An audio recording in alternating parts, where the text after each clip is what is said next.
പിന്നെ ഞാൻ നിങ്ങൾക്കൊരു PDF ഇതുവരെ നമ്മൾ എടുത്തിരുന്ന ക്ലാസ് അതിങ്ങനെ PDF ആക്കി എടുത്തിട്ടുണ്ടായിരുന്നു. അതിന്റെ ഒരു PDF നിങ്ങൾക്ക് ഷെയർ ചെയ്തിട്ടുണ്ടാവും. ചാപ്റ്റർ എല്ലാം അതിൽ ഇൻക്ലൂഡ് ആണ്, എല്ലാം എടുത്തിട്ടുണ്ട്. നിങ്ങൾക്കറിയാം ഇതിൽ എക്സാം ഓറിയന്റഡ് ആയിട്ടുള്ള ഒരു ക്ലാസ് ആയിരുന്നു നമ്മൾ ഇതുവരെ പ്ലാൻ ചെയ്തത്. ഇന്ന് അവസാനിപ്പിക്കാൻ കഴിയുമെന്ന് മനസ്സിലാക്കുന്നത്. ഓക്കെ, ഇനി ചെറിയ ചെറിയ കണ്ടന്റുകളാണ് ഇതിലെല്ലാം ഉള്ളത്. ഓക്കെ, ഒന്നാം ചാപ്റ്റർ നമ്മൾ പറഞ്ഞിട്ടില്ലല്ലോ. നമ്മളിവിടെ സ്റ്റാൻഡേർഡ് കോസ്റ്റിംഗിൽ നിർത്തിയതല്ലേ. ഒന്നാം ചാപ്റ്റർ ഒന്ന് നോക്കുക. അതുപോലെ തന്നെ പിന്നെ നമ്മുടെ മറ്റ് ചാപ്റ്റേഴ്സ് ഓരോന്നും നോക്കുക. ഇതിൽ 1-2 ചാപ്റ്റർ ഉണ്ട്. അതിനുശേഷം യൂണിറ്റ് ആൻഡ് ജോബ് കോസ്റ്റിങ്ങും ഒന്നും കാര്യമായിട്ടില്ല, ശ്രദ്ധിച്ചല്ലോ. അപ്പൊ അതുമേലൊന്നും ഒരുപാട് ഫോക്കസ് ചെയ്യാൻ നിൽക്കണ്ട. ഇതുവരെ ചോദിച്ചിട്ടില്ല. ഒരു കോസ്റ്റ് ഷീറ്റ് ഒക്കെ നിങ്ങൾ ഓൾറെഡി പഠിച്ചിട്ടുണ്ടാവും. അത് ഒന്ന് മാക്സിമം നോക്കിയാൽ മതി. പിന്നെ നമുക്ക് ഡിസ്കസ് ചെയ്യാനുള്ള സർവീസ് കോസ്റ്റിംഗ് ആണ് ലാസ്റ്റ് മൊഡ്യൂള്. ലാസ്റ്റ് അല്ല, നമ്മളെ സംബന്ധിച്ചിടത്തോളം ഓപ്പറേറ്റിംഗ് കോസ്റ്റിംഗ് എന്ന് പറഞ്ഞിട്ടുള്ള നമ്മൾ ഡിസ്കസ് ചെയ്യുന്ന ലാസ്റ്റ് മൊഡ്യൂള്, ലാസ്റ്റ് ചാപ്റ്റർ ഇതാണുള്ളത്. അപ്പൊ ഞാൻ ഫസ്റ്റ് ചാപ്റ്ററിലേക്ക് പോവാണ്. ശ്രദ്ധിക്കുക, ഇതിലൊക്കെ ചോദിക്കുന്ന കാര്യങ്ങൾ ഫോക്കസ് ചെയ്ത് പോവാ. പിന്നെ എനിക്ക് പറയാനുള്ളത്, നമ്മള് ഇന്നത്തോടു കൂടി ക്ലാസ് അവസാനിപ്പിക്കുകയാണ്. പിന്നെ നമ്മളെ സംബന്ധിച്ചിടത്തോളം വലിയ ഒരു പിന്നെ ഉദ്യമമായിരുന്നു. കാരണം ഇതൊരു യഥാർത്ഥത്തിൽ ഒരു 90 ഡേയ്സ് കൊണ്ട് കൈകാര്യം ചെയ്യാൻ യൂണിവേഴ്സിറ്റി തന്നൊരു സിലബസ്. അതാണ് നമ്മൾ ഒരു 22 തീയതിയോ അങ്ങനെ എന്തോ സ്റ്റാർട്ട് ചെയ്തത്, 22-23. അപ്പോൾ അതിൻ്റെതായ പോരായ്മകൾ ചിലപ്പോൾ വന്നിട്ടുണ്ടാവും, എനിക്കറിയില്ല. നിങ്ങൾ മനസ്സിലാക്കിയിട്ടുണ്ടാവും കരുതുന്ന. റിവിഷൻ ക്ലാസ്സിന് അതിൻ്റെതായ കാര്യങ്ങളുണ്ടല്ലോ. മീൻസ് എല്ലാം കൂടെ കവർ ചെയ്യാൻ കഴിയില്ലല്ലോ. എന്നിരുന്നാലും ഞാൻ എൻ്റെ മാക്സിമം ഉപകാരം മീൻസ് മാക്സിമം അതിൽ എഫേർട്ട് ഇട്ടിട്ടുണ്ട്. നിങ്ങൾ ഇനി എനിക്ക് പറയാനുള്ളത്, ഈ തന്നിട്ടുള്ള ഈ PDF-ലുള്ള ക്വസ്റ്റ്യൻസ് മാക്സിമം വർക്ക്ഔട്ട് ചെയ്യാം. ഓക്കെ, അത് നിങ്ങൾക്ക് ഒരു 50 to 60 മാർക്ക് വരെ കൈകാര്യം ചെയ്യാനുള്ള ഒരു ഓപ്ഷൻ ഉണ്ടാവും എന്നാണ് എൻ്റെ പ്രതീക്ഷ. നമുക്ക് നോക്കാം. ഓക്കെ, അപ്പൊ ചാപ്റ്റർ 1-ൽ ചോദിച്ചിട്ടുള്ളത് ഇതാണ്. ഓരോ എക്സാമിനും ചോദിച്ചിട്ടുള്ള കാര്യങ്ങൾ തന്നിട്ടുണ്ട്. നോക്കുക, ഫസ്റ്റ് ഡിഫൈൻ കോസ്റ്റ് അക്കൗണ്ടിങ് എന്നുള്ള ഒരു ക്വസ്റ്റ്യൻ ആയിരുന്നു. ഇതൊക്കെ നമുക്ക് ഇതിലൊന്നും പ്രോബ്ലം ഇല്ല കേട്ടോ. ഓക്കെ, പ്രോബ്ലം നമുക്ക് ഇനി ഡിസ്കസ് ചെയ്യാനുള്ളത് ആകെ സർവീസ് കോസ്റ്റിങ്ങിലും അതുപോലെ തന്നെ യൂണിറ്റ് കോസ്റ്റിങ്ങിലും ഒരു ക്വസ്റ്റ്യനേ ഉള്ളൂ. ബാക്കിയെല്ലാം ഇതാണ്. ഓക്കെ, അപ്പൊ define cost accounting. Cost accounting എന്ന് പറഞ്ഞാൽ എന്താ? Process of identifying, measuring and analysing cost of product, service or operation. ഇതിന്റെ എല്ലാം കോസ്റ്റ് എന്ത് ചെയ്യുക?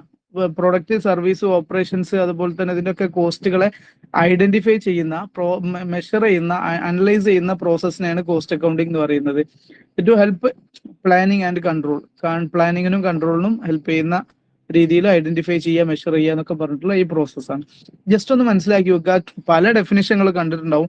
നിങ്ങൾ വേറെ എന്തെങ്കിലും ഡെഫിനിഷൻ ഒക്കെ പഠിച്ചിട്ടുണ്ടെങ്കിൽ അത് ഉപയോഗിക്കുക, അല്ലെങ്കിൽ വളരെ സിമ്പിൾ ആയിട്ടുള്ള ഒരു ഡെഫിനിഷൻ എടുത്തിട്ടതാണ്. Cost accountancy. കോസ്റ്റ് അക്കൗണ്ടൻസി എന്താണ്? കോസ്റ്റ് അക്കൗണ്ടൻസി എന്ന് പറയുമ്പോൾ ശ്രദ്ധിക്കുക, കോസ്റ്റ് അക്കൗണ്ടിങ്ങിലെ പ്രിൻസിപ്പിൾ അപ്ലൈ ചെയ്യുന്ന സംഭവമാണ്. അത് പ്രിൻസിപ്പിൾസ് ആൻഡ് പ്രാക്ടീസസ് ഒക്കെ അപ്ലൈ ചെയ്യുക എന്നുള്ളത് തന്നെ.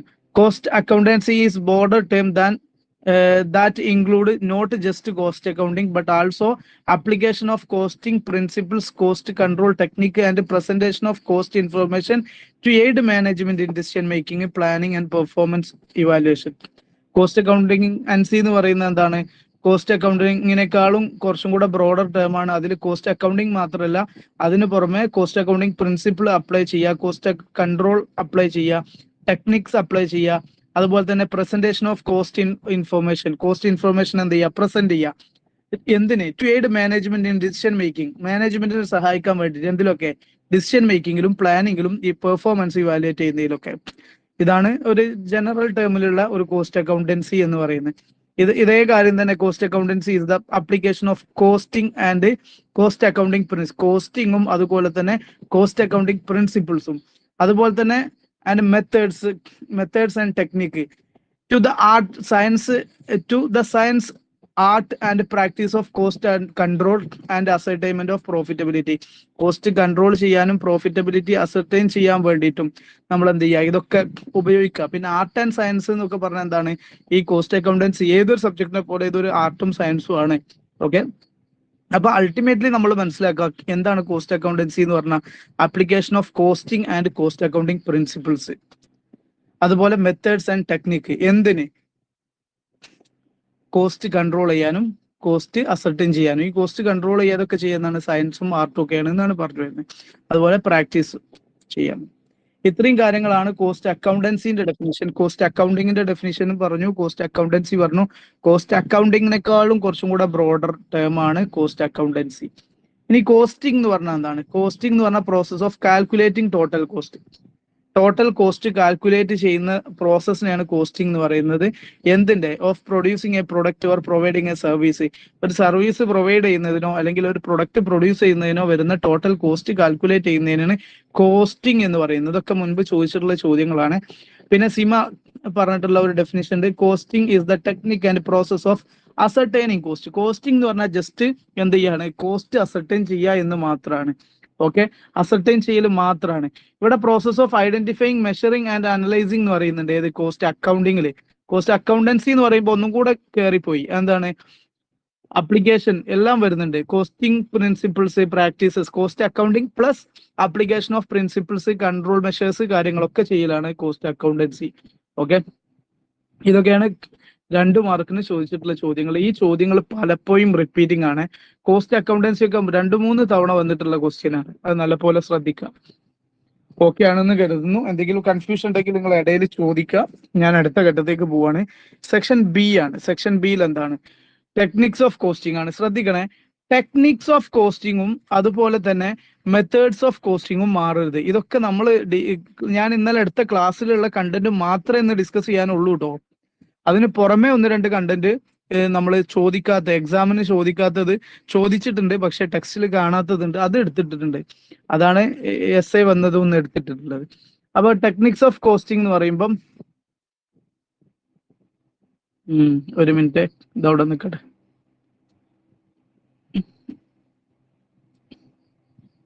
ടെക്നിക്സ് ഓഫ് കോസ്റ്റിംഗ് എന്ന് പറയുമ്പോൾ ഒറ്റ മിനിറ്റ്, ഇത് ടെക്നിക്സ് മാത്രമല്ല, ഇതിൽ മെത്തേഡും കൂടെ വന്നിട്ടുണ്ട്, ഒന്ന് എഡിറ്റ് ചെയ്തിട്ടുണ്ട്. ടെക്നിക്സിൽ സാധാരണ വരിക uniform costing, marginal costing, standard costing, single costing, ഇത്തരം കാര്യങ്ങളാണ്. ഓക്കെ, ഇതൊക്കെ നമ്മൾ മെത്തേഡ്സ് ഓഫ് കോസ്റ്റിംഗിൽ വരുന്നതാണ്. ഓക്കെ, ശ്രദ്ധിക്കുക, ഞാനൊന്ന് പറയാം. ഈ ഡയറക്റ്റ് കോസ്റ്റിംഗ് അല്ലെങ്കിൽ യൂണിറ്റ് കോസ്റ്റിംഗ്, സിംഗിൾ കോസ്റ്റിംഗ് എന്നൊക്കെ പറയുന്നതാണ് ഒരു ടെക്നിക്കിൽ വരുന്നത്. ഒറ്റ മിനിറ്റ്, ഇത് ഞാൻ സെപ്പറേറ്റ് വേറെ എവിടെയെങ്കിലും കൂടെ ചെയ്തിട്ടുണ്ടോ നോക്കട്ടെ. എടുത്തിട്ടില്ല. നിങ്ങൾ ശ്രദ്ധിക്കുക, എന്താണുള്ളത്? സ്റ്റാൻഡേർഡ് കോസ്റ്റിംഗ്, അതുപോലെ തന്നെ marginal costing, composite costing, uniform costing, ഇതാണ് ടെക്നിക്സ്. മറ്റേത് മെത്തേഡ്സ് ആണ്. മേലെ ഉള്ളത് മെത്തേഡ്സ് ആണ്. അത് ഒറ്റ മിനിറ്റ്, ഞാൻ നമ്മുടെ PDF ഒന്ന് എടുക്കട്ടെ. അതിൽ കുറച്ചും കൂടെ ക്ലാരിറ്റിയിലുണ്ട്. നിങ്ങൾ ഡിസ്കഷൻ കേട്ടിരുന്നോ? ഡിസ്കഷനിൽ കൃത്യമായിട്ട് കൊടുത്തിട്ടുണ്ടായിരുന്നു. ഒറ്റ മിനിറ്റ്.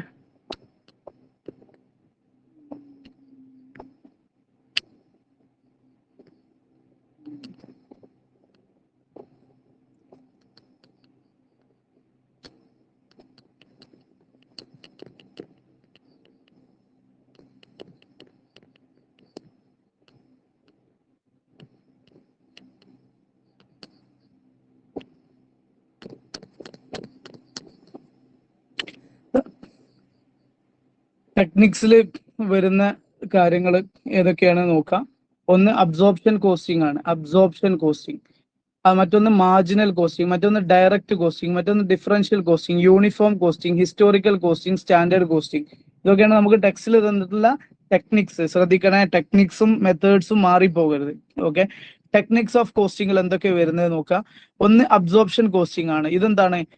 ചാർജിങ് ഓൾ കോസ്റ്റ്, അതായത് വേരിയബിൾ ആവട്ടെ ഫിക്സ്ഡ് ആവട്ടെ, ഏത് കോസ്റ്റും എന്ത് ചെയ്യുക, to product, service, job, process, ഇതിലേക്ക് ചാർജ് ചെയ്യുന്ന അത്തരം ഒരു ടെക്നിക്കിനാണ് അബ്സോർപ്ഷൻ കോസ്റ്റിംഗ് എന്ന് പറയുന്നത്. ഇവിടെ ശ്രദ്ധിക്കുക, ഇവിടെ വേരിയബിൾ ആൻഡ് ഫിക്സഡ് ഇത് രണ്ടും എന്ത് ചെയ്യുന്നുണ്ട്? ചാർജ് ചെയ്യുന്നുണ്ട്. ഇങ്ങനെയുള്ള ഒരു ടെക്നിക്കിനെ ചാർജിങ് എന്ന് പറഞ്ഞാൽ എന്താ? അപ്പൊ 1,00,000 രൂപ വേരിയബിൾ പ്ലസ് ഫിക്സഡ് വന്നിട്ടുണ്ടെങ്കിൽ അതിന് എത്ര യൂണിറ്റ് ഉണ്ട്? 10,000 യൂണിറ്റ് കൊണ്ട് ഡിവൈഡ് ചെയ്യുന്നത്. ഇതിനാണ് അബ്സോർപ്ഷൻ കോസ്റ്റിംഗ് എന്ന് പറയുന്നത്. ഇത് നമ്മൾ അബ്സോർപ്ഷൻ കോസ്റ്റിംഗ് പ്രകാരം നമുക്ക് കോസ്റ്റ് ഷീറ്റ് ഒക്കെ പ്രിപ്പയർ ചെയ്യാൻ പറ്റും. അവിടെ നമ്മൾ variable and fixed cost sheet കോസ്റ്റുകൾ നമ്മൾ എന്ത് ചെയ്യും? എടുക്കും. അങ്ങനത്താണ് അബ്സോർപ്ഷൻ കോസ്റ്റിംഗ്. ഇനി മാർജിനൽ കോസ്റ്റിംഗ് പ്രകാരം കോസ്റ്റ് ഷീറ്റ് എടുത്ത് ഉണ്ടാക്കുകയാണെന്നുണ്ടെങ്കിൽ അവിടെ വേരിയബിൾ കോസ്റ്റ് മാത്രമേ പ്രൊഡക്റ്റിലേക്ക് വരുള്ളൂ. ആ ഫിക്സഡ് കോസ്റ്റ് ഒക്കെ നമ്മൾ എന്ത് ചെയ്യും? P&Lക്ക് ഡയറക്റ്റ് ട്രാൻസ്ഫർ ചെയ്യും. അല്ലെങ്കിൽ അതിൽ റൈറ്റ് ഓഫ് ചെയ്യും. അപ്പൊ ശ്രദ്ധിക്കുക, മാർജിനൽ കോസ്റ്റിംഗ് എന്ന് പറഞ്ഞു കഴിഞ്ഞാൽ is the process of charging only variable cost to product operation and process. Product അല്ലെങ്കിൽ ഓപ്പറേഷൻ അല്ലെങ്കിൽ പ്രോസസ്സിലേക്ക് ചാർജ് ചെയ്യുക. എന്തേ ചാർജ് ചെയ്യുന്നുള്ളൂ? വേരിയബിൾ കോസ്റ്റ് മാത്രം ചാർജ് ചെയ്യുന്നുള്ളൂ. ഇതിനാണ് മാർജിനൽ കോസ്റ്റിംഗ് എന്ന് പറയാം. എന്നാൽ അബ്സോർപ്ഷൻ കോസ്റ്റിംഗ് എന്ന് പറഞ്ഞാൽ എന്താ? രണ്ടുണ്ട്, both variable and fixed cost എന്ത് ചെയ്യുക? പ്രൊഡക്റ്റ്, സർവീസ്, ജോബ് ഇതിലേക്കൊക്കെ ചാർജ് ചെയ്യുക. ഈ മാർജിനൽ കോസ്റ്റിങ്ങിന് മറ്റൊരു പേരും കൂടെ ഉണ്ട്, എന്താണ്? Variable costing. ഇനി ഡയറക്റ്റ് കോസ്റ്റിംഗ് എന്ന് പറഞ്ഞാൽ എന്താ? ഡയറക്റ്റ് കോസ്റ്റുകൾ, ഇത് process of charging all direct cost to product service ചെയ്യാം. ഇൻഡയറക്റ്റ് കോസ്റ്റുകൾ മുഴുവൻ എക്സ്ക്ലൂഡ് ചെയ്യും. And write off to P and L, profit and loss അക്കൗണ്ടിലേക്ക് എന്ത് ചെയ്യും? ഇത് റൈറ്റ് ഓഫ് ചെയ്ത് കളയും. ഇതാണ് എന്ത്? ഡയറക്റ്റ് കോസ്റ്റിംഗ് എന്ന് പറഞ്ഞാൽ. എന്ത് മാത്രമേ എടുക്കുള്ളൂ? ഡയറക്റ്റ് കോസ്റ്റ് മാത്രമേ എടുക്കുള്ളൂ. എന്താ ഡയറക്റ്റ് കോസ്റ്റ് എന്ന് പറഞ്ഞാൽ? Direct labour, direct material, direct expense, ഇത് മാത്രമേ എടുക്കുള്ളൂ. ഇൻഡയറക്റ്റ് കോസ്റ്റ് ഒന്നും നമ്മൾ ഇതിൽ എന്ത് ചെയ്യൂല? എടുക്കൂല. അതിന് പകരം അത് എന്ത് ചെയ്യും? P and elk directly transfer ചെയ്യും. ഇത്തരം ഒരു കോസ്റ്റിങ്ങിനെയാണ് ഡയറക്റ്റ് കോസ്റ്റിംഗ് എന്ന് പറയുന്നത്. ഇനി ഡിഫറൻഷ്യൽ കോസ്റ്റിംഗ് എന്ന് പറഞ്ഞാൽ എന്താ? Comparing cost of two alternatives for the purpose of deciding whether which alternative best. നമ്മളിപ്പോൾ രണ്ട് മെഷീൻ ഉണ്ട് എന്നുണ്ടെങ്കിൽ ഈ രണ്ട് മെഷീനിൽ ഏതാണ് ബെസ്റ്റ് നോക്കാൻ വേണ്ടിയിട്ട് കമ്പയർ ചെയ്യുക. എന്നിട്ട് ഡിഫറൻഷ്യൽ കോസ്റ്റ് ഏതാന്ന് കണ്ടെത്തുക. ഇതിന് എത്രയാണ് ഡിഫറൻസ് വരുന്നത്, അങ്ങനെ കണ്ടെത്തുന്ന കോസ്റ്റിംഗ് ആണ് ഡിഫറൻഷ്യൽ കോസ്റ്റിംഗ് എന്ന് പറയുന്നത്. ഇത് നമ്മൾ പലപ്പോഴും രണ്ട് പ്രൊജക്റ്റുകളൊക്കെ ഉണ്ട് എന്ന് കരുതുക. ഈ രണ്ട് പ്രൊജക്റ്റുകൾക്ക് വേണ്ടി രണ്ട് മെഷീനുകൾ നമ്മൾ ഉപയോഗിക്കുന്നുണ്ടാവും. അപ്പൊ ഇതിൽ ഏറ്റവും കുറഞ്ഞ കോസ്റ്റ് ഏതാ നോക്കാൻ വേണ്ടി രണ്ടിനെയും നമ്മൾ കണ്ടെത്തിയിട്ട് അതിന്റെ ഡിഫറൻസ് ചെയ്യുന്ന രീതിയാണ് ഡിഫറൻഷ്യൽ കോസ്റ്റിംഗ് എന്ന് പറയുന്നത്. യൂണിഫോം കോസ്റ്റിംഗ് എന്ന് പറഞ്ഞാൽ എന്താണ്? യൂണിഫോം കോസ്റ്റിംഗ് എന്ന് പറഞ്ഞാൽ നമ്മൾ സെയിം കോസ്റ്റിംഗ് പ്രിൻസിപ്പിൾ എന്ത് ചെയ്യുക? വ്യത്യസ്തമായിട്ടുള്ള നമ്മുടെ സ്ഥാപനങ്ങൾ, അണ്ടർടേക്കിങ്ങൾ, ഇപ്പൊ റിലയൻസ് ആണെങ്കിൽ റിലയൻസിന്റെ വ്യത്യസ്തമായിട്ടുള്ള അണ്ടർടേക്കിങ്ങൾക്ക് എല്ലാവരും സെയിം കോസ്റ്റ് അക്കൗണ്ടിങ് പ്രിൻസിപ്പിൾസും പ്രാക്ടീസസും ഫോളോ ചെയ്യുക. എന്തിനാണ്? അതൊരു കമ്പാരിസൺ ഓഫ് കോസ്റ്റ് കമ്പയർ ചെയ്യാൻ വേണ്ടിയിട്ടും ഒരു കോമൺ കൺട്രോൾ കൊണ്ടുവരാനും വേണ്ടിയിട്ടാണ്. ഇതാണ് ടെക്നിക്സ്. ഇനി ഹിസ്റ്റോറിക്കൽ കോസ്റ്റിംഗ് എന്ന് പറഞ്ഞാൽ എന്താ? It is the ascertainment of cost after they have been incurred. Cost complete ചെയ്തതിന് ശേഷം, എക്സ്പെൻസ് ഇൻകർ ചെയ്തതിനു ശേഷം നമ്മൾ കോസ്റ്റ് കാൽക്കുലേറ്റ് ചെയ്യുന്നതിന് ഹിസ്റ്റോറിക്കൽ കോസ്റ്റിംഗ് എന്ന് പറഞ്ഞാൽ. ഇനി സ്റ്റാൻഡേർഡ് കോസ്റ്റിംഗ് ഉണ്ട്. സ്റ്റാൻഡേർഡ് കോസ്റ്റിംഗ് എന്താ? ആക്ച്വൽ കോസ്റ്റും സ്റ്റാൻഡേർഡ് കോസ്റ്റും കമ്പയർ ചെയ്യുന്ന ഒരു ഇതിനാണ് സ്റ്റാൻഡേർഡ് കോസ്റ്റിംഗ് എന്ന് പറയുന്നത്. അപ്പൊ ടെക്നിക്സ് ചോദിക്കുമ്പോൾ മെത്തേഡിലേക്ക് പോകരുത്, നല്ലപോലെ ശ്രദ്ധിക്കുക. മെത്തേഡ്സിന് പുറമേണ്, in addition to methods of costing there are some techniques of costing also. Types or techniques of costing are the ways which cost information is presented. എങ്ങനെയാണ് പ്രസന്റ് ചെയ്യുന്നത് എന്നുള്ളത് പ്രസന്റ് ചെയ്യുന്നതാണ് ടെക്നിക്സിൽ ശ്രദ്ധിക്കേണ്ടത്. ഇവിടെ നോക്കുക, അബ്സോർപ്ഷൻ കോസ്റ്റിംഗിൽ വേരിയബിളും ഫിക്സഡും എടുക്കുന്നുണ്ട്. ഇവിടെ വേരിയബിൾ മാത്രമേ എടുക്കുന്നുള്ളൂ. ഇവിടെ ഡയറക്റ്റ് എക്സ്പെൻസ് മാത്രമേ എടുക്കുന്നുള്ളൂ. ഡിഫറൻഷ്യൽ പിന്നെന്താ? ഡിഫറൻസ് രണ്ടെണ്ണം കമ്പയർ ചെയ്യുന്നതിനാണ് ഡിഫറൻഷ്യൽ എന്ന് പറയാം. യൂണിഫോം എന്ന് പറഞ്ഞാൽ എന്താ? എല്ലാ സ്ഥാപനങ്ങളും ഒരേ കോസ്റ്റ് അക്കൗണ്ടിങ് പ്രിൻസിപ്പിൾ എന്ത് ചെയ്യുക? പ്രാക്ടീസസും ഫോളോ ചെയ്യുക. ഇങ്ങനെയുള്ള കാര്യങ്ങളാണ്. അപ്പൊ അതൊന്ന് നല്ലപോലെ ശ്രദ്ധിക്കുക, അത് കൺഫ്യൂഷൻ ആവരുത്. വീണ്ടും വീണ്ടും പറയുന്നു, എക്സാമിന് ഒരുപാട് തവണ ചോദിച്ചതാണ് മെത്തേഡ്സ് ഓഫ് കോസ്റ്റിങ്ങും അതുപോലെ തന്നെ എന്തും ടെക്നിക്സ് ഓഫ് കോസ്റ്റിങ്ങും. അത് രണ്ടും മാറിപ്പോകരുത്. ഓക്കെ, ഇത് മെത്തേഡ്സ് ആണ്. ജോബും ബാച്ചും കോൺട്രാക്റ്റും പ്രോസസ്സും കോപ്പറേറ്റിംഗ് ഒക്കെ എന്താണ്? മെത്തേഡ്സ് ആണ്. ഓക്കെ, ഇനി ഫിനാൻഷ്യൽ അക്കൗണ്ടിങ്ങും കോസ്റ്റ് അക്കൗണ്ടിങ്ങും തമ്മിലുള്ള ഡിഫറൻസ് ഉണ്ട്. ഒരു 5 ഡിഫറൻസ് എങ്കിലും നിങ്ങൾ എന്ത് ചെയ്യുക? മനസ്സിലാക്കി വെക്കുക. ഫിനാൻഷ്യൽ അക്കൗണ്ടിങ്ങും കോസ്റ്റ് അക്കൗണ്ടിങ്ങും തമ്മിലുള്ള ഡിഫറൻസ് ആണ് നോക്കുന്നത്. ഫിനാൻഷ്യൽ അക്കൗണ്ടിങ് എന്താ? നമുക്കറിയാം, ഫിനാൻഷ്യൽ ട്രാൻസാക്ഷൻസ് നടത്തുന്ന സ്ഥാപനങ്ങൾ ചെയ്യുന്ന ട്രേഡിംഗ് കൺസേൺസ് ആണ്. ട്രേഡിംഗ് ആൻഡ് മാനുഫാക്ചറിങ് കൺസേൺസ് ആണ് ഫിനാൻഷ്യൽ അക്കൗണ്ട്സ് ചെയ്യുക. കോസ്റ്റ് അക്കൗണ്ടിങ് ആര് മാത്രമേ ചെയ്യുള്ളൂ? മാനുഫാക്ചറിങ് കൺസേൺസ് മാത്രമേ ചെയ്യുള്ളൂ. അതാണ് സാധാരണ രീതിയിൽ വരുന്ന രീതി. അപ്പൊ നമുക്ക് നോക്കാം എന്താണ് ഫിനാൻഷ്യൽ അക്കൗണ്ടിങ്. ഫിനാൻഷ്യൽ അക്കൗണ്ടിങ് എന്ന് പറഞ്ഞാല് പർപ്പസ് എന്താണ്? ഫിനാൻഷ്യൽ അക്കൗണ്ടിങ്ങിന്റെ പർപ്പസിന്റെ ബേസിലാണ് ഒന്നാമത് ഡിവൈഡ് ചെയ്തിട്ട് to prepare financial statement for external users like investors, creditors, government. Financial statement ആർക്ക് പ്രിപ്പയർ ചെയ്യുന്നതിന് വേണ്ടി ഫോർ എക്സ്റ്റേണൽ യൂസേഴ്സിനും കൂടെ അത് എന്ത് ചെയ്യുന്നുണ്ട്? ഇത് ഇന്റേണൽ യൂസേഴ്സിനും ഉണ്ട്, അതുപോലെ തന്നെ എക്സ്റ്റേണൽ യൂസേഴ്സിനും വരുന്നുണ്ട്. അതുപോലെ തന്നെ ഇവിടെ ശ്രദ്ധിക്കുക, ഇവിടെ കൃത്യമായിട്ട് മാനേജ്മെന്റിന് വേണ്ടി മാത്രമാണ് കോസ്റ്റ് അക്കൗണ്ടിങ് ചെയ്യുന്നത്. Ascertain, analyse and control cost for internal management. Financial accounting എന്താണ്? 2 കൂട്ടർക്കും വരുന്നുണ്ട്. യൂസേഴ്സ് നോർമലി എന്താണ് external users, share holders, creditors ഒക്കെ വരുന്നുണ്ട്. രണ്ടിന്റെ ഡിഫറൻസ് വരുമ്പോഴാണ് ഇവിടെ എക്സ്റ്റേണൽ യൂസേഴ്സ് പുറത്ത് വരുന്നുണ്ട്, ഇവിടെ ഇന്റേണൽ യൂസേഴ്സ് മാത്രമേ വരുന്നുള്ളൂ. ഓക്കെ, ഇവിടെ ഫോക്കസ് ചെയ്യുന്നത് എന്താണ്? Overall profitability and financial position of A business. ഒരു ബിസിനസിന്റെ പ്രോഫിറ്റബിൾ എത്രയാണ്, അതായത് പി ആൻഡ് എൽ ആണ് പ്രോഫിറ്റബിൾ പറയുക, ഫിനാൻഷ്യൽ പൊസിഷൻ പറയുന്ന ബാലൻസ് ഷീറ്റ്, ഇത് രണ്ടുമാണ് ഇവിടെ ഫോക്കസ് ചെയ്യുന്നത്. എന്നാൽ ഇവിടെ എന്താ ഫോക്കസ് ചെയ്യുന്നത്? കോസ്റ്റ് ഓഫ് പ്രൊഡക്റ്റ്, സർവീസ്, അതുപോലെ തന്നെ കോസ്റ്റ് കൺട്രോൾ, ഇതൊക്കെയാണ് എന്തുള്ളത് ഇവിടെ ഫോക്കസ്. സർവീസസിന്റെയും പ്രൊഡക്റ്റിന്റെയും ഒക്കെ കോസ്റ്റ് എത്രയെന്ന് കണ്ടെത്തുക, ഇതാണ്. റിപ്പോർട്ട്സ്, ഇവിടെ വരുന്ന ഈ റിപ്പോർട്ട്സ് പറഞ്ഞാൽ ഇൻകം സ്റ്റേറ്റ്മെന്റ് അല്ലെങ്കിൽ profit and loss account, balance sheet, cash flow statement ഒക്കെയാണ് ഇവിടെ വരുന്ന reports. Cost sheet, cost report, budget, variance analysis ഒക്കെയാണ്. അതുപോലെ തന്നെ ഇതിനെ ഗവേൺ ചെയ്യുന്നത് എന്താണ്? അക്കൗണ്ടിങ് സ്റ്റാൻഡേർഡും ഉണ്ടാവും, അതുപോലെ തന്നെ ലീഗൽ റെഗുലേഷൻ ആണ്. ഇവിടെ ഒരു പരിധി വരെ നോ ലീഗൽ ഒബ്ലിഗേഷൻ മാനേജ്മെന്റിനാണ് എന്ന് പറയുന്നുണ്ടെങ്കിലും കമ്പനീസ് ആക്ടിൽ ചില കമ്പനികളെ പേര് പറയുന്നുണ്ട്, അല്ലെങ്കിൽ ചില ക്ലാസസ് ഓഫ് കമ്പനീസ് പറയുന്നുണ്ട്, അവർക്ക് മാൻഡേറ്ററി ആണ്. നോർമലി ഉള്ള കേസിൽ അങ്ങനെ വലിയ ലീഗൽ ഒബ്ലിഗേഷൻസ് ഒന്നുമില്ല. എന്നാൽ ഇത് എല്ലാവർക്കും ലീഗൽ ഒബ്ലിഗേഷൻ ഉണ്ട്, അക്കൗണ്ടിങ് സ്റ്റാൻഡേർഡും ഉണ്ട്, അതുപോലെ തന്നെ ലീഗൽ റിക്വയർമെന്റ് ഉണ്ട്. പിന്നെ ടൈം ഓറിയന്റേഷൻ എന്ന് പറഞ്ഞാൽ ഇത് പാസ്റ്റ് ഹിസ്റ്റോറിക്കൽ ആണ്. ഹിസ്റ്റോറിക്കൽ എന്ന് പറഞ്ഞാൽ കഴിഞ്ഞ ഡാറ്റ, എക്സ്പെൻസ് ഇൻക്വയർ ചെയ്തതിന് ശേഷമുള്ള ഇത് റെക്കോർഡ് ചെയ്യാം.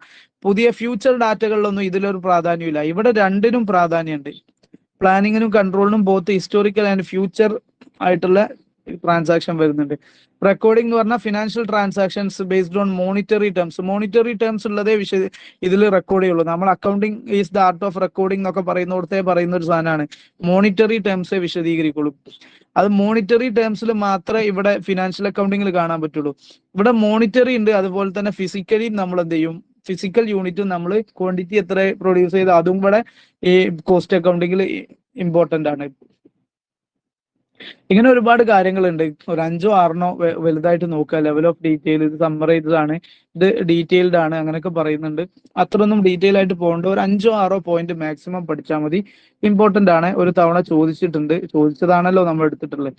ചോദിച്ചിട്ട് ഇപ്പൊ 2 വർഷത്തോളം ആയിട്ടുണ്ട്. അപ്പൊ എന്ത് ചെയ്യുക, ഒന്നും കൂടെ ഫോക്കസ് ചെയ്ത് നോക്കുക ഇമ്പോർട്ടന്റ് ആയിട്ടുള്ള പോയിന്റുകൾ, ഫിനാൻഷ്യൽ അക്കൗണ്ടിങ്ങും കോസ്റ്റ് അക്കൗണ്ടിങ്ങും തമ്മിലുള്ള ഡിഫറൻസ്. ഓക്കെ, അത്തരം കാര്യങ്ങളാണ് നമുക്ക് പറയാനുള്ളത്. ഇനി ഞാൻ എന്ത് ചെയ്യാണ്, സെക്ഷൻ സിയിൽ ചോദിച്ച ഇത് നിങ്ങൾ ടെക്സ്റ്റ് ബുക്കിൽ എവിടെയും കാണാത്ത ഒരു കണ്ടന്റ് ആണ്. നല്ലപോലെ ശ്രദ്ധിക്കുക. പ്രത്യേകിച്ച് ഒന്നുമില്ല, വളരെ സിമ്പിൾ ആണ്. നോക്കുക എന്തൊക്കെയാണ് എന്നുള്ളത്. What are the factors?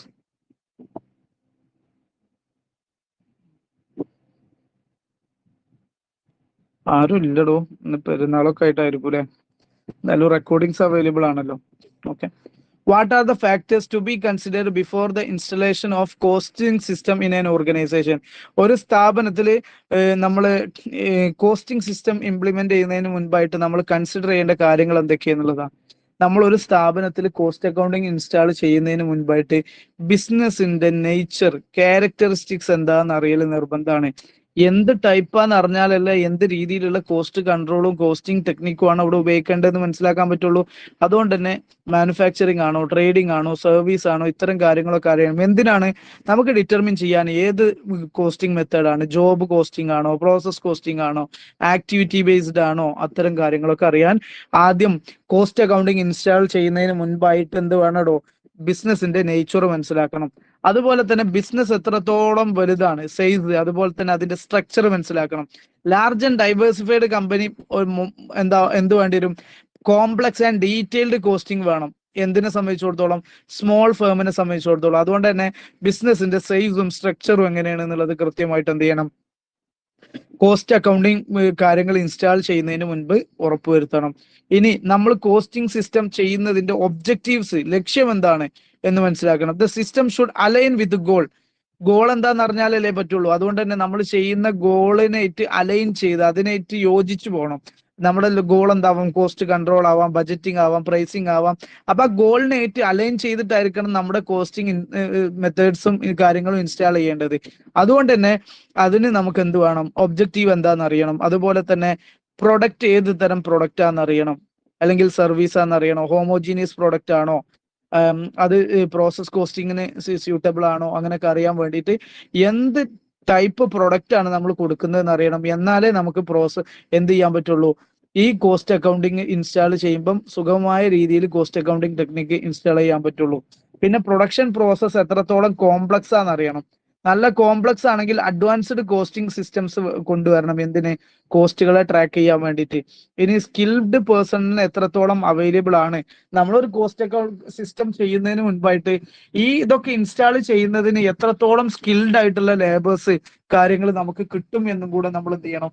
മനസ്സിലാക്കണം. അതിനനുസരിച്ചായിരിക്കണം നമ്മൾ എന്ത് ചെയ്യേണ്ടത്? ഈ സിസ്റ്റം ഡെവലപ്പ് ചെയ്യേണ്ടത്. അതുപോലെ തന്നെ നിലവിലുള്ള അക്കൗണ്ടിങ് സിസ്റ്റം ഏതാണ് എന്നുള്ളത് മനസ്സിലാക്കണം. എന്നാലേ വേണ്ട രീതിയിൽ കാര്യങ്ങൾ നമുക്ക് എന്ത് ചെയ്യാൻ പറ്റുള്ളൂ. നമ്മളിപ്പോ ഫോളോ ചെയ്യുന്ന അക്കൗണ്ടിങ് സിസ്റ്റം കൃത്യമായിട്ട് മനസ്സിലാക്കണം. ഓക്കെ, ചിലപ്പോൾ എന്ത് ചെയ്യേണ്ടി വരും? ഈ കോസ്റ്റിംഗ് സിസ്റ്റം ഈ അക്കൗണ്ടിങ് സിസ്റ്റത്തെ ഒരേപോലെ നമുക്ക് കൊണ്ടുപോകാൻ കഴിയുമോ എന്നൊക്കെ അറിഞ്ഞാലേ അതിന് ചെയ്യാൻ പറ്റുള്ളൂ. അല്ലെങ്കിൽ വേണ്ട മാറ്റങ്ങൾ എന്ത് ചെയ്യണം? കൊണ്ടുവരേണ്ടി വരും. ഇനി അവൈലബിലിറ്റി ഓഫ് ടെക്നോളജി എന്ന് പറയുമ്പോൾ IT ഇൻഫ്രാസ്ട്രക്ചർ, സോഫ്റ്റ്വെയർ, ഇപ്പൊ നമുക്ക് വേണ്ട സോഫ്റ്റ്വെയർ ഒക്കെ കൃത്യമായിട്ട് അവിടെ ഉണ്ടോ, അതും കാര്യങ്ങളൊക്കെ എന്ത് ചെയ്യണം? മനസ്സിലാക്കണം.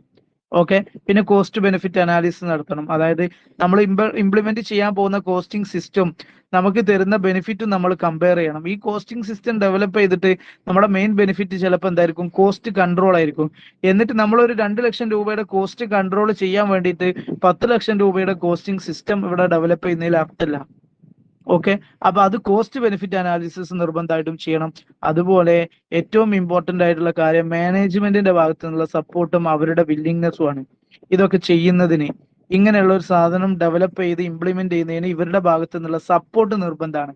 അപ്പൊ അതും എന്താണ്? ഒരു പ്രിലിമിനറി കാര്യമാണ്. ഇത് നമ്മുടെ ടെക്സ്റ്റിൽ തീരെ ഇല്ലാത്തൊരു കാര്യമാണ്. അത് ഇമ്പോർട്ടന്റ് ആയിട്ട് നിങ്ങൾ മനസ്സിലാക്കി വെക്കണം. ഇതാ വീണ്ടും ടെക്നിക്സ് ഓഫ് കോസ്റ്റിംഗിന്റെ മറ്റൊരു ക്വസ്റ്റ്യൻ നമ്മൾ നേരത്തെ മുമ്പ് അവിടെ എവിടെ ഒന്ന് കണ്ടിട്ടുണ്ടായിരുന്നു അല്ലെ? അതിന് പുറമെ ഇതാ ടെക്നിക്സ് ഞാൻ എടുത്തിട്ടുണ്ട്. ടെക്നിക്സ് ഓഫ് കോസ്റ്റിംഗിൽ വരുന്ന historical costing, standard costing, marginal costing, budgetary control നമുക്ക് ഉപയോഗിക്കാവുന്നതാണ്. അതുപോലെ തന്നെ uniform costing, activity based costing. എന്താ ആക്ടിവിറ്റി ബേസ്ഡ് കോസ്റ്റിംഗ്? ഒന്ന് ശ്രദ്ധിക്കുക. ആക്ടിവിറ്റി ബേസ്ഡ് കോസ്റ്റിംഗ് നിങ്ങൾക്ക് 2 മാർക്കിന് ചോദിച്ചിട്ടുണ്ട്. ഞാൻ ഒന്നും കൂടെ ക്വസ്റ്റ്യൻ എടുത്തിട്ടുണ്ട്. ആക്ടിവിറ്റി ബേസ്ഡ് കോസ്റ്റിംഗ് എന്ന് പറഞ്ഞ ഒരു ടെക്നിക്കാണ്. അവിടെ നമ്മൾ സാധാരണ പ്രൊഡക്റ്റുകൾക്കും സർവീസുകൾക്കുമാണ് നമ്മളെ കോസ്റ്റ് എന്ത് ചെയ്യുക? അലോക്കേറ്റ് ചെയ്ത് കൊടുക്കുക. എന്നാൽ ഓരോ ആക്ടിവിറ്റി എടുത്തിട്ട് ആക്ടിവിറ്റിയിലേക്ക് നമ്മൾ അലോക്കേറ്റ് ചെയ്യുന്ന ഓവർഹെഡുകളെ അലോക്കേറ്റ് ചെയ്യുന്ന സിസ്റ്റത്തിനാണ് എന്ത് പറയുന്നത്? ആക്ടിവിറ്റി ബേസ്ഡ് കോസ്റ്റിംഗ് എന്ന് പറയുന്നത്. ഓക്കെ, അപ്പൊ ഏറ്റവും കൂടുതൽ ആക്ടിവിറ്റി വരുന്ന ഇതിലേക്ക് കൂടുതൽ ഓവർഹെഡ് നമ്മൾ എന്ത് ചെയ്യും? അബ്സോർബ് ചെയ്ത് കൊടുക്കും. കൂടുതൽ നമ്പർ ഓഫ് ആക്ടിവിറ്റി കൂടുതലാണെങ്കിൽ അതിനനുസരിച്ച് കൂടുതൽ എന്ത് ചെയ്യണം? അബ്സോർപ്ഷൻ ചെയ്ത് കൊടുക്കണം. ഇത്തരം മെത്തേഡാണ്. പിന്നെ cost volume profit analysis, CVP analysis, അതിലാണ് ബ്രേക്ക് ഈവൻ അനാലിസിസ് കാര്യങ്ങളൊക്കെ വരുന്നത്. ഇത് ഒരുപാടുണ്ട്. ഇത് ഞാൻ കുറച്ച് അധികം എടുത്തിട്ടുള്ളതാണ്. അറ്റ്ലീസ്റ്റ് ഞാൻ നേരത്തെ ഡിസ്കസ് ചെയ്ത ടെക്നിക്സ് ഉണ്ടല്ലോ, അതും പഠിച്ചാൽ മതി. അത് മതി കേട്ടോ. ഓക്കെ, ടാർഗറ്റ് കോസ്റ്റിംഗ് അങ്ങനെ പലതും ഉണ്ട്. ഞാൻ ഓൾറെഡി നേരത്തെ ഡിസ്കസ് ചെയ്തിട്ടുള്ള കോസ്റ്റിംഗ് എന്ത് ചെയ്താൽ മതി? എടുത്താൽ മതി, നോക്കിയാൽ മതി. അതിൽ തന്നെ ഹിസ്റ്റോറിക്കൽ വരുന്നുണ്ട്, സ്റ്റാൻഡേർഡ് വരുന്നുണ്ട്, മാർജിനൽ വരുന്നുണ്ട്, ബജറ്ററി ഒക്കെ നിങ്ങൾക്ക് അറിയുന്നില്ല, യൂണിഫോം കോസ്റ്റിംഗ് വരുന്നുണ്ട്. ആക്ടിവിറ്റി എടുത്തിടാൻ കാരണം എക്സാമിന് 2 മാർക്കിന് ആക്ടിവിറ്റി ബേസ്ഡ് കോസ്റ്റിംഗ് എന്താണെന്ന് ചോദിച്ചിട്ടുണ്ടായിരുന്നു. അത് ഞാൻ വേറൊരു സ്ഥലത്തും കൂടെ കൊണ്ടുവന്നിട്ടുണ്ട്. ഓൾറെഡി ഞാൻ ഇവിടെ ഡിസ്കസ് ചെയ്തു. ഇതാണ് വരുന്നത്: absorption costing, marginal, direct costing, differential costing. ഈ സാധനം തന്നെ എന്ത് ചെയ്താൽ മതി? ഡീറ്റെയിൽ ആയിട്ട് നോക്കിയാൽ മതി. ഇനി എസ്സേ നോക്കുക. What is costing, methods and techniques of costing. അതുപോലെ തന്നെ discuss various methods of costing. ഇതൊക്കെ റിപ്പീറ്റഡ്ലി ചോദിച്ചതാണ്. എത്ര തവണ ടെക്നിക്സും മെത്തേഡ്സും ചോദിച്ചിട്ടുണ്ട് നോക്കുക. അപ്പോൾ ഒന്നാമത്തെ ചാപ്റ്ററിൽ നിങ്ങൾ നല്ലപോലെ ഫോക്കസ് ചെയ്ത് നോക്കേണ്ട ഒരു സാധനം മെത്തേഡ്സ് ഏതാ? മെത്തേഡ്സ് ഞാൻ ഓൾറെഡി ക്ലാസ് നിങ്ങൾ കേട്ടിട്ടുണ്ടാവും. മെത്തേഡ്സ് നിങ്ങൾക്ക് അറിയാൻ പറ്റും. ഏതൊക്കെ മെത്തേഡ്സ്? ഇതാ മെത്തേഡ്സ്. ജോബ് കോസ്റ്റിംഗ്, ഇതൊക്കെ ഡീറ്റെയിൽ ആയിട്ട് ക്ലാസ്സിലുണ്ട്. ജോബ്, ബാച്ച്, കോൺട്രാക്ട്, പ്രോസസ്സ്, ഇതൊക്കെ നമ്മൾ ചെയ്തതാ.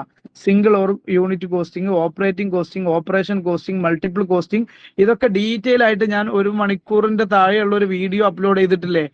അതിലുണ്ട്. ഓക്കെ, അത് കണ്ടിട്ടാണ് ഞാൻ ഇന്ന് വരാൻ പറഞ്ഞിട്ടുള്ളത്. അത് നിങ്ങൾ ശ്രദ്ധിക്കുക.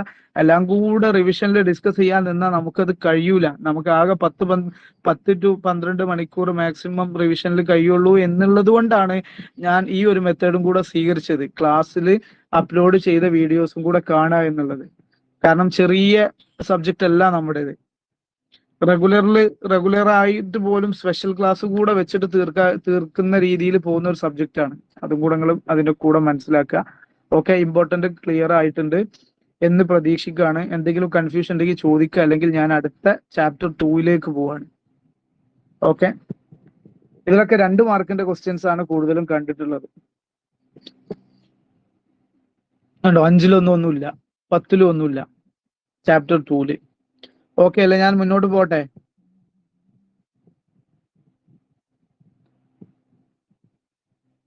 ക്ലാസ് കണ്ടവർക്ക് മറ്റേ റെക്കോർഡർ കണ്ടവർക്ക് അഡീഷണലി കാര്യമായിട്ടൊന്നും ചിലപ്പോൾ കിട്ടാൻ സാധ്യതയില്ല. പ്രത്യേകിച്ച് ഇത് മാത്രമുണ്ട് എക്സ്ട്രാ ഉള്ളത്. ഏത്? ഇത് റെക്കോർഡറിൽ ഉണ്ടാവില്ല. ഇത് നമ്മുടെ ടെക്സ്റ്റിൽ എവിടെയും ഞാൻ കണ്ടിട്ടില്ല ഈ സാധനം. ഓക്കെ, അത് സെപ്പറേറ്റ് നല്ലപോലെ നോക്കുക. 10 മാർക്കിന് ചോദിച്ചതാണ്. ഓക്കെ, അപ്പൊ ഇനി ഞാൻ എന്ത് ചെയ്യാണ്, മറ്റൊരു ഇതിലേക്ക് പോവാണ്. ക്ലാസിഫിക്കേഷൻ ഓഫ് കോസ്റ്റിംഗ് ആണ്. പ്രൊഡക്റ്റ് കോസ്റ്റ്, പീരിയഡ് കോസ്റ്റ്, ഇതിനൊന്ന് ഡിസ്റ്റിങ്ക്യൂഷ് ചെയ്യാൻ പറഞ്ഞിട്ടുണ്ട്. എന്താ പ്രൊഡക്റ്റ് കോസ്റ്റ് എന്ന് പറഞ്ഞാൽ? പ്രൊഡക്റ്റിലേക്ക് ചാർജ് ചെയ്യുന്ന കോസ്റ്റ് ആണ് പ്രൊഡക്ഷനിലേക്ക് ചാർജ് ചെയ്യുന്നതാണ് പ്രൊഡക്റ്റ് കോസ്റ്റ് എന്ന് പറയുന്നത്. പീരിയഡ് കോസ്റ്റ് എന്ന റെന്റിനൊക്കെ പോലെ ഒരു പീരിയഡിനാണ് കൊടുക്കുക. മറ്റത് പ്രൊഡക്റ്റിലേക്ക് ഡയറക്ട്ലി ചാർജ് ചെയ്യുന്നതാണ്. സോ ഇത് മെറ്റീരിയൽ, ലേബർ ഒക്കെ പോലെ. ഇതാണ് പ്രൊഡക്റ്റ് കോസ്റ്റും പീരിയഡ് കോസ്റ്റും തമ്മിലുള്ള ഡിഫറൻസ്. ഓക്കെ, ഇനി ഓൺ കോസ്റ്റ് എന്ന് പറഞ്ഞാൽ എന്താ? ഇൻഡയറക്റ്റ് എക്സ്പെൻസിന് മറ്റൊരു പേരാണെന്ത്? On cost. On cost refers to indirect expenses such as factory overhead, rent, ഇത് ഇത്തരം കാര്യങ്ങൾ. Added to prime cost to calculate the total cost of production. അപ്പൊ എന്താണ്? ഇൻഡയറക്റ്റ് എക്സ്പെൻസ്, ഫാക്ടറി ഓവർഹെഡ് കാര്യങ്ങളൊക്കെ പ്രൈം കോസ്റ്റിലേക്ക് ആഡ് ചെയ്യുന്ന ഈ കോസ്റ്റിനാണ് ഓൺ കോസ്റ്റ് എന്ന് എന്ത് ചെയ്യുന്നത്? വിളിക്കുന്നത്. ഓക്കെ, അത്രേ ഉള്ളൂ. അതൊക്കെ വളരെ സിമ്പിൾ ആയിട്ടുള്ള കാര്യമാണ്. നമ്മുടെ പ്രൈം കോസ്റ്റിലേക്ക് നമ്മൾ എന്ത് ചെയ്യുള്ളൂ?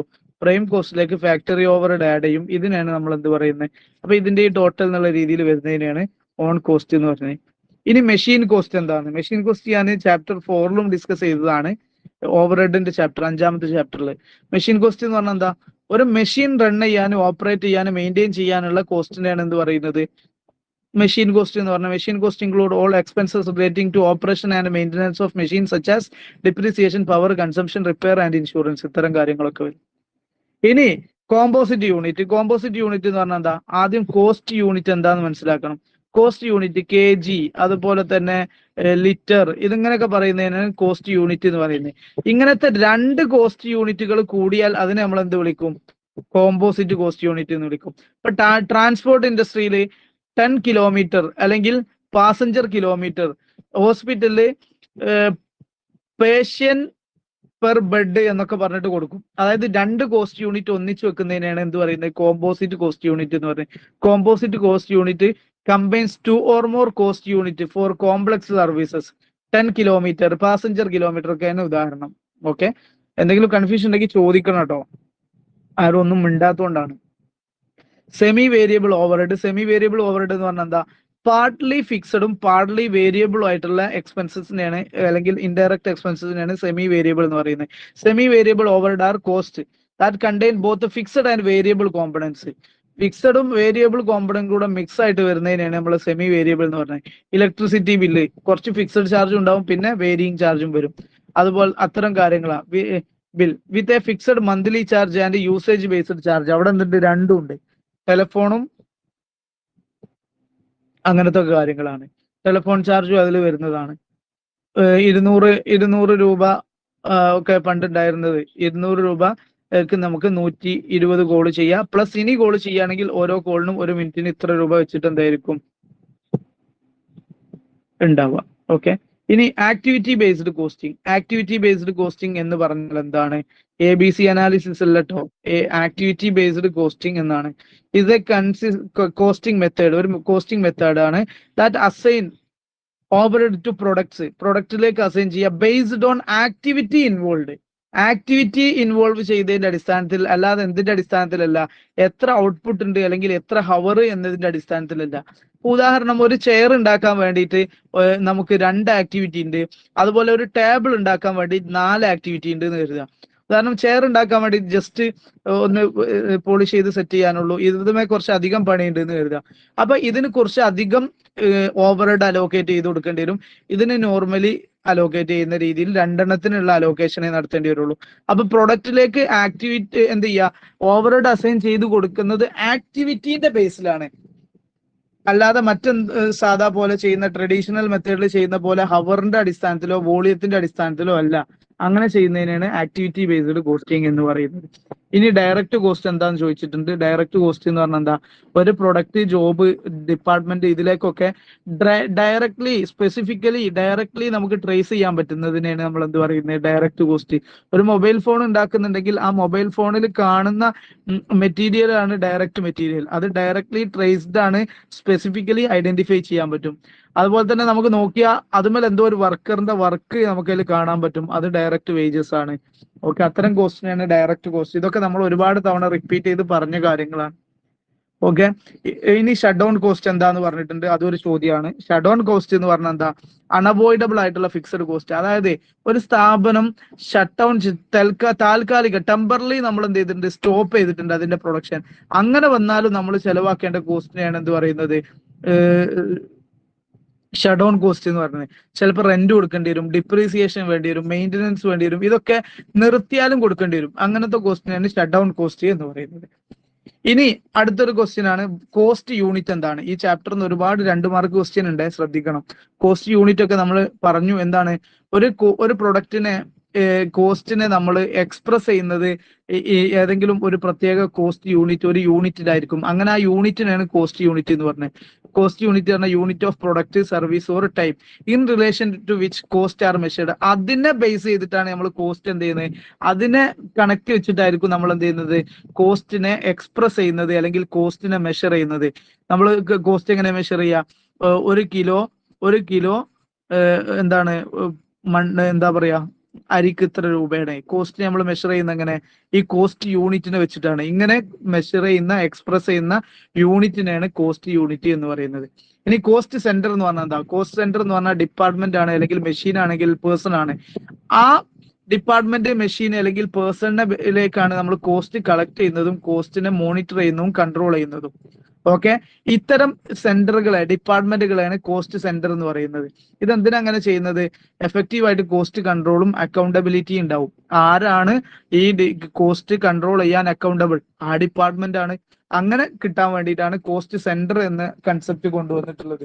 അപ്പൊ കോസ്റ്റ് സെന്റർ എന്ന് പറഞ്ഞാൽ എന്താ, ഏതെങ്കിലും ഒരു ലൊക്കേഷൻ ആയിരിക്കാം, ഓക്കെ, അല്ലെങ്കിൽ ടൈം ആയിരിക്കാം, അല്ലെങ്കിൽ എന്തെങ്കിലും എക്യുപ്മെന്റ് ആയിരിക്കാം, അല്ലെങ്കിൽ ഒരു വ്യക്തി ആയിരിക്കാം, സൂപ്പർവൈസർ, അതൊരു കോസ്റ്റ് സെന്റർ ആക്കാം. ഓക്കെ, അങ്ങനെ കോസ്റ്റ് സെന്റർ എന്ന് പറഞ്ഞാൽ ഇത് ഡിപ്പാർട്ട്മെന്റ് അല്ലെങ്കിൽ മെഷീൻ അല്ലെങ്കിൽ പേഴ്സൺ ഒക്കെയാണ്. ഇതിലേക്കാണ് കോസ്റ്റ് കളക്ട് ചെയ്യണം, കോസ്റ്റിനെ മോണിറ്റർ ചെയ്യണം ഡിപ്പാർട്ട്മെന്റുകൾ എന്ന് തന്നെ കൃത്യമായിട്ട് പറയാം. പ്രൊഡക്ഷൻ ഡിപ്പാർട്ട്മെന്റ്, ഇങ്ങനെയുള്ള രീതിയിൽ. ഇതിലാകെ 2 മാർക്കിന്റെ ക്വസ്റ്റ്യൻസേ ചോദിച്ചിട്ടുള്ളൂ. 2 മാർക്കിന്റെ മാക്സിമം ക്വസ്റ്റ്യൻസ് നോക്കുക. ശ്രദ്ധിക്കേണ്ട ഒരു കാര്യം, ഇതും നമ്മൾ വീഡിയോ ഇട്ടിട്ടുണ്ട്, ഇതിലേറെ കണ്ടന്റ് ഉണ്ട്. അത് ഏകദേശം 1 മണിക്കൂറിന്റെ അടുത്ത്, 3/4 മണിക്കൂറോളം ഉള്ളതാണ്. അതൊക്കെ ഞാൻ കൃത്യമായിട്ട് നിങ്ങളോട് കാണണം എന്ന് വീണ്ടും പറഞ്ഞതാണ്. നിങ്ങൾ കണ്ടിട്ടുണ്ടാവും എന്നുള്ള പ്രതീക്ഷയിലാണ് ഞാനുള്ളത്. ഇത് റിപ്പീറ്റഡ്ലി ചോദിച്ച ക്വസ്റ്റ്യൻസ് മാത്രമാണ് എടുത്തിട്ടുള്ളത്.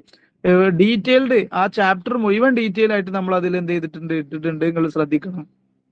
ഓക്കെ, ഇനി ഒക്കെ 45ഉം 50 മിനിറ്റ് ഒരു ദിവസത്തെ കുറച്ചു നേരം മെനക്കെട്ടാൽ ഫുൾ കണ്ടന്റ് കിട്ടാൻ നമ്മൾ ചെയ്തിട്ടുണ്ട്, അത് നിങ്ങൾ മറക്കരുത്. ഓക്കെ, ഇനി നമ്മൾ എന്ത് ചെയ്യാണ്, ഇതിൽ എന്തെങ്കിലും കൺഫ്യൂഷൻ ഉണ്ടെങ്കിൽ ചോദിക്കുക, ഇല്ലെങ്കിൽ നമുക്ക് യൂണിറ്റ് എന്താണ് 6, 7 പോകാനുണ്ട്. അതിലൊക്കെ വളരെ കുറഞ്ഞ കാര്യങ്ങളാണുള്ളത്, നമുക്ക് നോക്കാം. ഈ ചാപ്റ്ററിലൊക്കെ 2 മാർക്ക് നിങ്ങൾക്ക് ക്വസ്റ്റ്യൻസ്, ഈ റിപ്പീറ്റഡ് ക്വസ്റ്റ്യൻസ് തന്നെ പ്രതീക്ഷിക്കട്ടോ. എന്തെങ്കിലും കൺഫ്യൂഷൻ ഉണ്ടെങ്കിൽ ചോദിക്കുക, അല്ലെങ്കിൽ ഞാൻ അടുത്ത ഭാഗത്തേക്ക് പോവാണ്.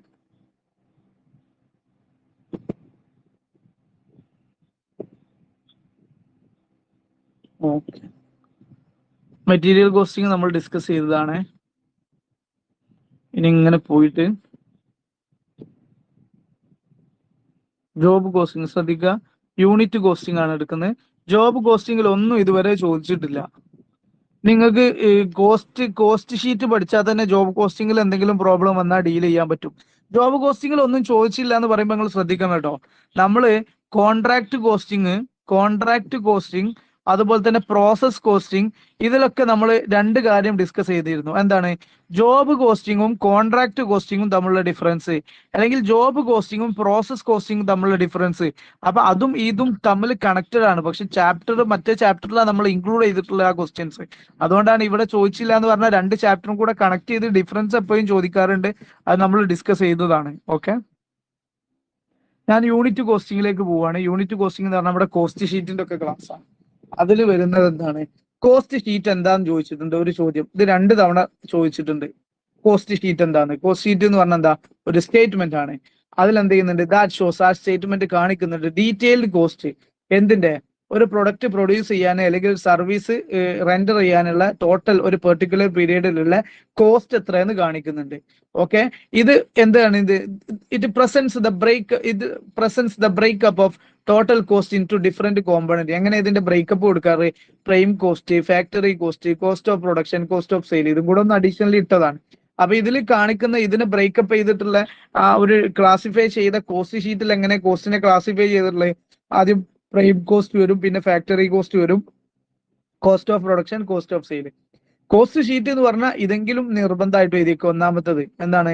സ്റ്റേറ്റ്മെന്റ് ആണ്. ഡീറ്റെയിൽഡ് കോസ്റ്റുകളെ, എന്തിനുള്ള ഡീറ്റെയിൽ കോസ്റ്റ്? ഒരു പ്രൊഡക്റ്റ് പ്രൊഡ്യൂസ് ചെയ്യാനോ ഒരു സർവീസ് കൊടുക്കാനൊക്കെ ഉള്ള ഒരു പെർട്ടിക്കുലർ പീരീഡിലുള്ള കോസ്റ്റ് എത്രയെന്ന് കാണിക്കുന്ന സ്റ്റേറ്റ്മെന്റ് ആണ് കോസ്റ്റ് ഷീറ്റ്. അത് എങ്ങനെയാണ് ക്ലാസിഫൈ ചെയ്തിട്ടുള്ള കോസ്റ്റുകളെ? Prime cost, factory cost, production cost, cost of sale, ഇങ്ങനെ ക്ലാസിഫൈ ചെയ്തെടുത്തിട്ടുണ്ട്. ഓക്കെ ആണെന്ന് പ്രതീക്ഷിക്കുകയാണ്. ഞാൻ അടുത്ത ഒരു ക്വസ്റ്റ്യൻ എന്താണ്? PYQ ആണിത്. നോക്കുക. From the following information prepare a cost sheet for a manufacturing mixer grinder. അതിനൊരു കോസ്റ്റ് ഷീറ്റ് ഉണ്ടാക്കാൻ പറഞ്ഞിട്ടുള്ള.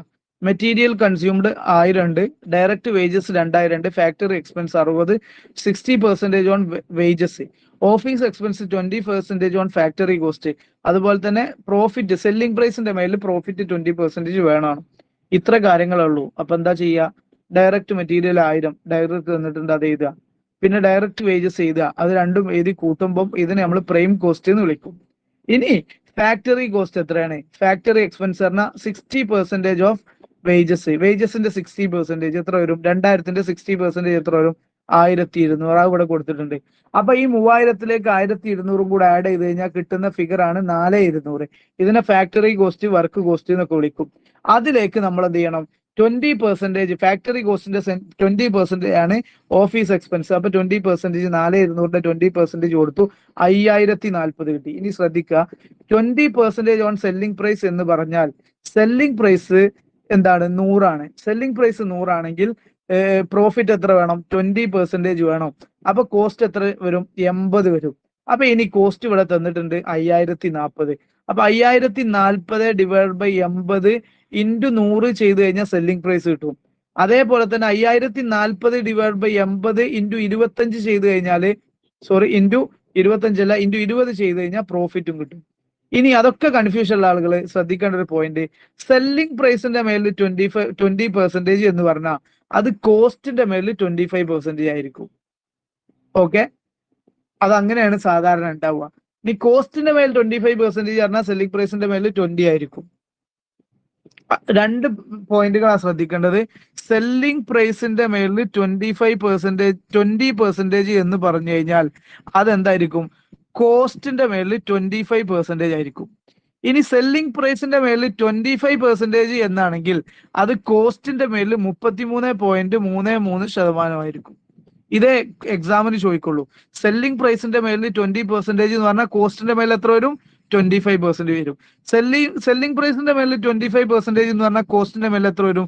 33% വരും. ഇത് കാണാൻ മറ്റൊരു സിമ്പിൾ മാർഗം എന്താ? സെല്ലിംഗ് പ്രൈസിനെ 100 എടുക്കുക. സെല്ലിംഗ് പ്രൈസ് 100 ആണെങ്കിൽ പ്രോഫിറ്റ് എത്ര വരും? 20% 20 വരും. അപ്പൊ സെല്ലിംഗ് പ്രൈസിൽ നിന്ന് പ്രോഫിറ്റ് കുറച്ചാൽ കിട്ടുന്നത് എന്താണ്? കോസ്റ്റ് ആണ്. ഇത് ഇപ്പൊ ഇങ്ങനെ ഞാൻ എഴുതിയില്ലേ, ഇതിനെ ഇൻറ്റു 100 ചെയ്ത് കഴിഞ്ഞാൽ നിങ്ങൾക്ക് എന്ത് കിട്ടും? കോസ്റ്റിന്റെ മേലുള്ള പെർസെൻറ്റേജ് കിട്ടും. നിങ്ങൾ ചെയ്ത് നോക്കൂ. 20 ഡിവൈഡ് ബൈ 80 ഇൻറ്റു 100 ചെയ്ത് നോക്കൂ. ഇത് വെട്ടി, ഇത് വെട്ടി, അങ്ങനെ വേണ്ട, ഇതെടുത്ത 20 ഡിവൈഡ് ബൈ 80 ഇൻറ്റു 100. ഓക്കെ, എത്ര വരും? ഇതും വെട്ടിക്കഴിഞ്ഞാൽ എത്ര വരും? ഇവിടെ 4 വരും, ഇവിടെ 1 വരും അല്ലെ? അപ്പൊ 100 ഇൻറ്റു 4, 1 ഇൻറ്റു 100 പറഞ്ഞാൽ 100 വരും. ഡിവൈഡ് ബൈ 4 എന്ന് പറഞ്ഞാൽ എത്ര വരും? 25 എന്ന് വരും. ഇതേപോലെ ചെയ്യാൻ പറ്റും. ഇനി അടുത്തത് ഞാൻ പറയുന്നു മറ്റൊന്ന്. സെല്ലിംഗ് പ്രൈസിന്റെ മേലിൽ 25%. സെല്ലിംഗ് പ്രൈസിന്റെ മേലിൽ 25% എന്ന് പറഞ്ഞാൽ എത്ര? സെല്ലിംഗ് പ്രൈസ് വീണ്ടും 100 ആയിട്ട് എടുത്തു. 25% എന്താണ്? പ്രോഫിറ്റ്. അപ്പൊ കോസ്റ്റ് എത്ര വരിക? 75 വരിക. അതിൽ ഡൗട്ട് ഉണ്ടോ? സെല്ലിംഗ് പ്രൈസ് 100, അപ്പൊ അതിൽ പ്രോഫിറ്റ് 25 പറഞ്ഞ ബാലൻസ് എന്താ? കോസ്റ്റ് ആണ്. ഇനി ഇതിന് 100 ചെയ്താൽ എത്ര ശതമാനം എന്ന് കിട്ടും? 75 divide by 8, sorry 25 divide by 75 into ഇത് എന്ന് പറഞ്ഞു കഴിഞ്ഞാൽ ഇവിടെ എത്ര വരും? ഇത് 3 ആണ്, ഇവിടെ 1 ആണ്, 1/3. അപ്പൊ 100 ഡിവൈഡ് ബൈ 3 എന്ന് വരും. അത് ചെയ്യുമ്പോൾ നിങ്ങൾക്ക് കൃത്യമായിട്ട് എത്ര കിട്ടും? 33.33 എന്ന് കിട്ടും. ഓക്കെ, ഇതാണ് ചെയ്യുന്ന രീതി. ഇനി ഞാൻ ഇവിടെ വർക്കൗട്ട് ചെയ്യാം. 5040 നമ്മുടെ കോസ്റ്റ് കിട്ടി. 25% എടുക്കണം. കാരണം സെല്ലിംഗ് പ്രൈസിന്റെ മേലിൽ 20% എന്ന് പറഞ്ഞാൽ കോസ്റ്റിന്റെ മേത്രയാണ് 25% ആണ്. അപ്പൊ ഈ 25% കാണുക 1260. അപ്പൊ സെല്ലിംഗ് പ്രൈസ് എന്താണ്? ഇത് രണ്ടും കൂടെ കൂട്ടിയാൽ സെല്ലിംഗ് പ്രൈസ് കിട്ടും. വീണ്ടും ഇതിൽ ആർക്കെങ്കിലും കൺഫ്യൂഷൻ ഉണ്ടെങ്കിൽ എന്നോട് വീണ്ടും ചോദിക്കുക. കൺഫ്യൂഷൻ ഉണ്ടെങ്കിൽ ചോദിക്കണേ, നിർബന്ധമായിട്ടും ചോദിക്കണേ. ഈ പറഞ്ഞത് ഓക്കെ ആണോ? ഒന്നും മനസ്സിലാകാത്തവർക്ക് ആളുകൾ ഒരു കാര്യം ചെയ്യാം, സെല്ലിംഗ് പ്രൈസ് എന്ന് എഴുതുക. സെല്ലിംഗ് പ്രൈസിന്റെ മേലിൽ 20%. ഓക്കെ ആണല്ലേ? Okay okay.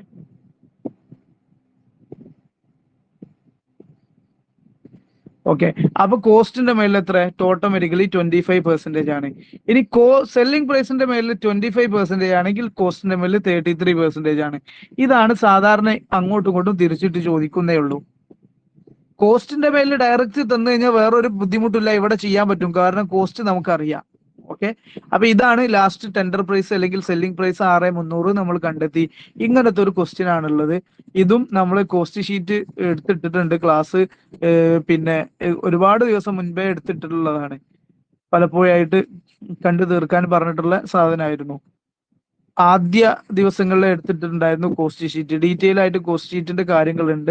എക്സാമിന് അങ്ങനെ ചോദിച്ചു കാണാത്തതുകൊണ്ടാണ് നമ്മൾ എന്ത് ചെയ്യാത്തത്, അതിൽ ഫോക്കസ് ചെയ്യാത്തത്. നമ്മൾ മെൻകെടുന്നത് അരമണിക്കൂർ മെൻകെടുകയാണെങ്കിൽ അതിലൊരു 2-3 മാർക്ക് കിട്ടണ്ടേ? ഓക്കെ, കോസ്റ്റ് ഷീറ്റ് ഒന്നും ഡീറ്റെയിൽ ആയിട്ട് ചോദിച്ചിട്ടില്ല, ബികോമിൽ ചോദിച്ചിട്ടില്ല കേട്ടോ. ഓക്കെ, അപ്പൊ ഇതിൽ എന്തെങ്കിലും കൺഫ്യൂഷൻ ഉണ്ടെങ്കിൽ ചോദിക്കുക, അല്ലെങ്കിൽ ഞാൻ അടുത്ത ചാപ്റ്ററിലേക്ക് പോവാണ്. ഇതിൽ അത്രേ ഉള്ളൂ, ചോദിക്കുന്നത് അത്രേ ഉള്ളൂ. ഇതിലെ ഡീറ്റെയിൽ വീഡിയോ എല്ലാം വേണം എന്നുള്ള ആളുകൾക്ക് 3-4 വീഡിയോ ഞാൻ അപ്ലോഡ് ചെയ്തിട്ടുണ്ട്. ഓക്കെ, എത്ര വീഡിയോ അപ്ലോഡ് ചെയ്തു എന്ന് ഞാൻ നോക്കട്ടെ കേട്ടോ.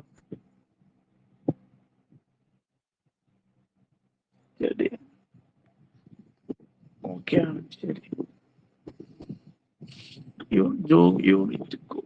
യൂണിറ്റ് കോസ്റ്റിംഗിൽ അത്യാവശ്യം ആളുകൾ കണ്ടിട്ടുണ്ട്. 3 വീഡിയോ ഉണ്ട്.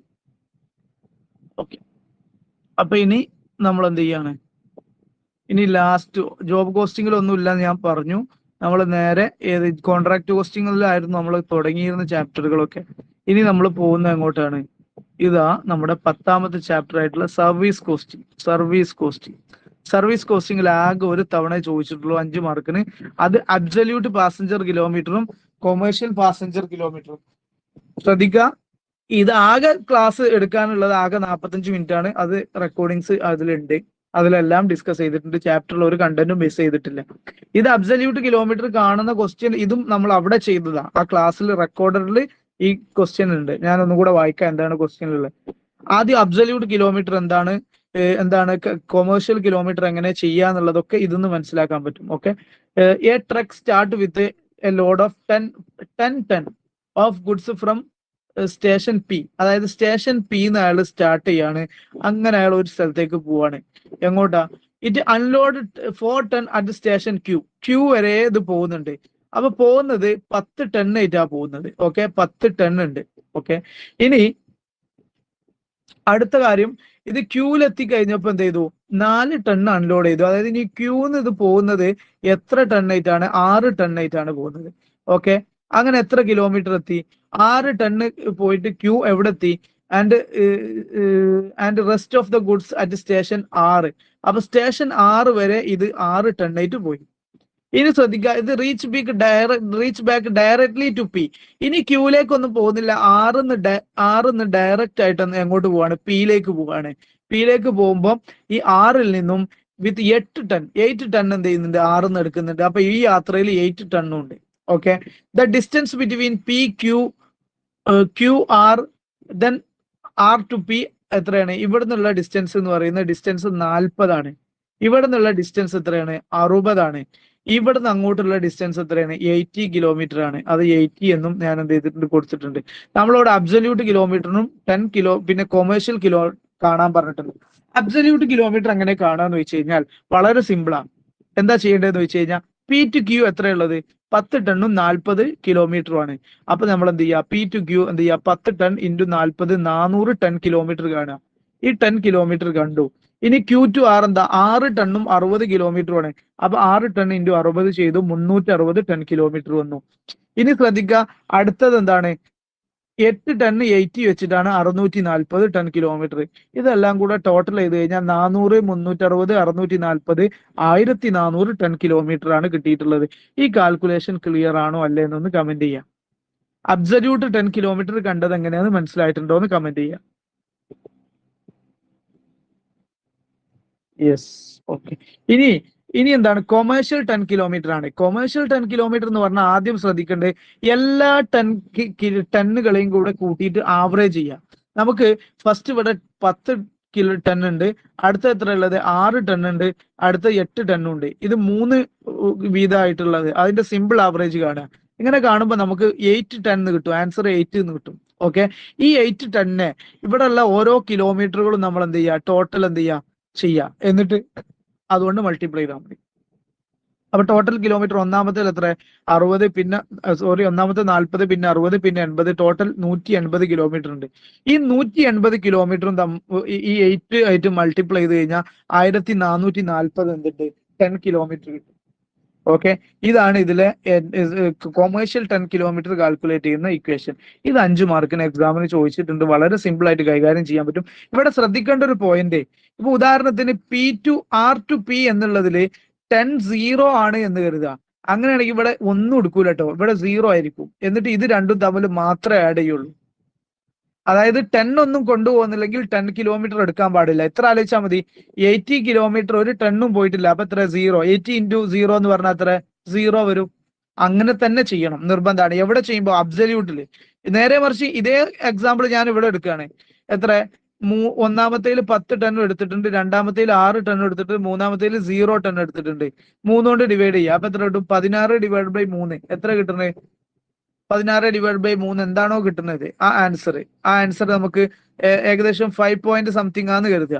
ഓക്കെ, ഈ 5 പോയിന്റ് സംതിങ് നമ്മൾ എന്ത് ചെയ്യുക, ഈ ടോട്ടൽ കിലോമീറ്റർ ആഡ് ചെയ്ത് അതുകൊണ്ട് മൾട്ടിപ്ലൈ ചെയ്യുക. അതായത് 180 കിലോമീറ്റർ ഇൻറ്റു 5 പോയിന്റ് എത്രയാണ്, 5.5 ആന്ന് കരുതുക.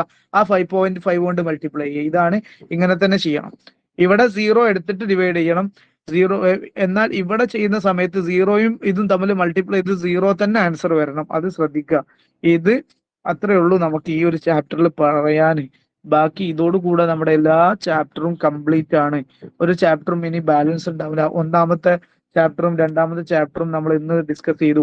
3 മെറ്റീരിയൽ ആയിരുന്നു, 4 ലേബർ ആയിരുന്നു, 5 ഓവർഹെഡ് ആയിരുന്നു. 6ഉം നമ്മൾ ഇന്ന് ഡിസ്കസ് ചെയ്തു. യൂണിറ്റ് കോസ്റ്റിംഗ്, ജോബിൽ ഒന്നും ഇല്ല എന്ന് ഞാൻ പറഞ്ഞു.